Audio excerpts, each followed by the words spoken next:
వరంగల్లో సీఎం రేవంత్ రెడ్డి మాట్లాడుతున్నారు. ఇప్పుడు లైవ్ చూద్దాం. కాళోజీ గారు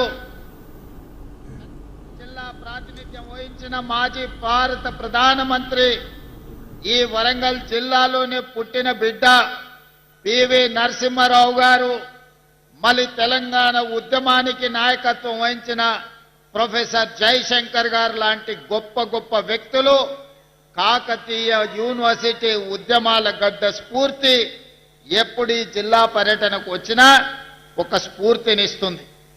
ఆ స్ఫూర్తితోనే కాకతీయుల పరిపాలన స్ఫూర్తి, సమ్మక్క సారలమ్మల పోరాట స్ఫూర్తి, అదేవిధంగా చాకలి ఐలమ్మ, దొడ్డి కొమరయ్య, ప్రొఫెసర్ జయశంకర్ గారి ఉద్యమ స్ఫూర్తిని తీసుకొని ఈనాడు తెలంగాణ రాష్ట్రంలో ప్రజాపాలన 2 సంవత్సరాలు పూర్తి చేసుకున్నాం.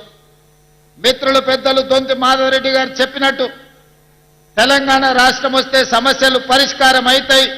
ఈ సమస్యలు పరిష్కారం అవ్వడం ద్వారా నర్సంపేట శాసనసభ నియోజకవర్గం అభివృద్ధి చెందుతుందని ఆశించాను. ఒక్కసారి కాదు, ఈ ప్రాంతంలో బీఆర్ఎస్ కు రాష్ట్రంలో 2 సార్లు అధికారం ఇచ్చిండ్రు. ఈ ప్రాంతం నుంచి శాసనసభ్యుగా ఎన్నికైన వాళ్ళు, రాష్ట్రంలో అధికారంలోకి వచ్చిన వాళ్ళు అభివృద్ధి చెందినరు, ఆస్తులు సంపాదించుకున్నారు, ఆకాశమంతా ఎత్తికెదిగినరు, ఫామ్ హౌజులు కట్టుకున్నారు, విమానాలు కొనుక్కున్నారు, టీవీలు పెట్టుకున్నారు, పేపర్లు రాసుకుంటున్నారు.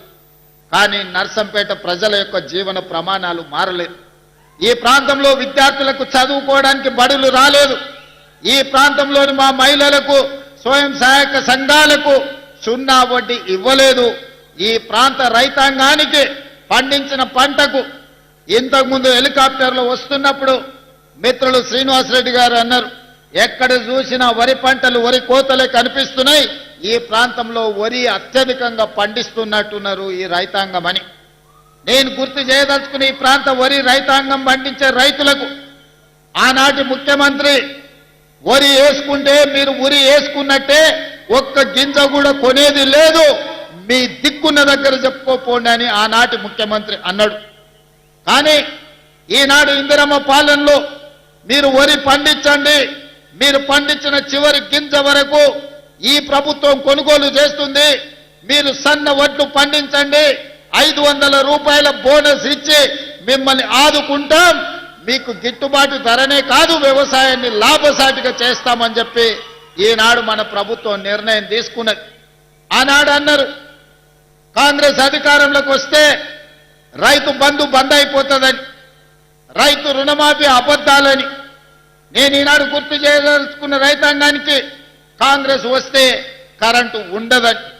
ఇవాళ కాంగ్రెస్ వస్తే రైతులకు 24 గంటల కరెంటు ఉంది, కానీ గడిలలో పొంకనాలు పలికిన వాళ్ళ ఇండ్లలో కరెంటు లేదు. వాళ్ళకున్న కరెంటు మా కాంగ్రెస్ పార్టీ కార్యకర్తలు ఊడబెరికిండ్రు. వాళ్ళకు మాత్రమే కరెంటు పోయింది, తెలంగాణను దోసుకున్న వాళ్ళకు కరెంటు పోయింది. కానీ తెలంగాణలో దుక్కి దున్నే ప్రతి రైతుకు ఈనాడు 24 గంటల ఉచిత విద్యుత్తునిచ్చి, ఉచిత విద్యుత్ అంటే మాది, ఆ పేటెంట్ రైతు మాది. 2004లో దేశంలోనే మొట్టమొదటిసారి రైతాంగానికి ఉచిత కరెంట్ ఇస్తామని ఎల్బీ స్టేడియంలో ఆనాటి ముఖ్యమంత్రి డాక్టర్ వైఎస్ రాజశేఖర రెడ్డి గారు మొట్టమొదటి సంతకం పెట్టి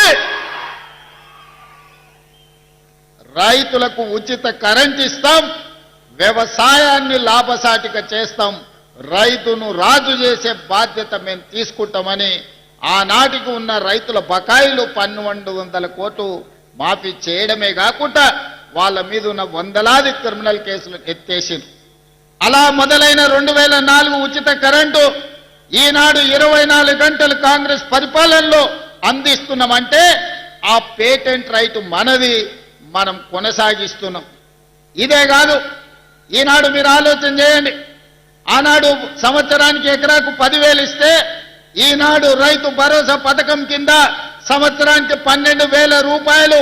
మొన్న జరిగిన రైతు భరోసా కార్యక్రమంలో 9 రోజుల్లో 1,50,00,000 ఎకరాలకు 9,000 కోట్ల రూపాయలు మీ ఖాతాలలో టకా టకా టకామని మీకు కనక వర్షం కురిపించి రైతు భరోసాలో భాగంగా 9,000 కోట్ల రూపాయలు 3 నెలల కింద రైతు భరోసా పథకంలో ఇచ్చినాం.